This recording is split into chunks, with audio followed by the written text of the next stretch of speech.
Scoliosis கேள்விப்பட்டிருக்கீங்களா?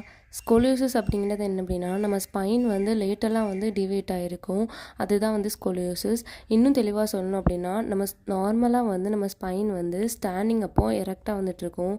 எப்போ வந்து அங்கே லேட்டரல் ஒரு டீவியேஷன் இருக்கோ அது வந்து ஸ்கோலியோசிஸ். அண்ட் இந்த மாதிரி வந்து லேட்டரலாக நம்ம ஸ்பைன் வந்து டிவியேட் ஆகும்போது இது ஒரு சைடு வந்து கான்வெக்சிட்டியும் ஒரு சைடு வந்து கான்கேவிட்டியும் ஃபார்ம் ஆகும். எந்த சைடு வந்து கான்வெக்சிட்டி ஃபார்ம் ஆகுதோ அந்த சைடு வந்து மசில்லாம் வந்து வீக்னஸாக வந்துட்டு இருக்கும். இதே கான்கேவிட்டி சைடில் வந்துட்டு மசில் வந்து டைட்னஸாக இருக்கும். அண்ட் நெக்ஸ்ட்டு வந்து வேறு என்னென்ன ஃபீச்சர்ஸ் இருக்கும் அப்படின்னா, உங்களுக்கு வந்து ஷோல்டர் பிளேட் அதாவது ஸ்கேப்புலா வந்து ப்ராமினெண்ட்டாக இருக்கும். அண்ட் நெக்ஸ்ட்டு வந்து ஹிப் அண்ட் ஷோல்டர் வந்து ஏசிமெட்ரிக்கலாக இருக்கும். அண்ட் அதுக்கடுத்து வந்து ஆடம் ஃபார்வர்ட் பெண்ட் டெஸ்ட் பண்ணும்போது இவங்களுக்கு வந்து ஹம் ஃபார்மேஷன் இருக்கும். அதாவது ரிப் வந்து ரொட்டேட்டடாக இருக்கனால அந்த ரிப் மட்டும் எலிவேட்டடாக நமக்கு வந்து ஹம் ஃபார்மேஷன் இருக்கும். இது நார்மலான பர்சன் வந்து ஃபார்வேர்டாக பெண்ட் பண்ணும்போது அவங்களுக்கு வந்து பேரலாக வந்துட்டு இருக்கும். ஹம் ஃபார்மேஷன் வந்துட்டு இருக்காது.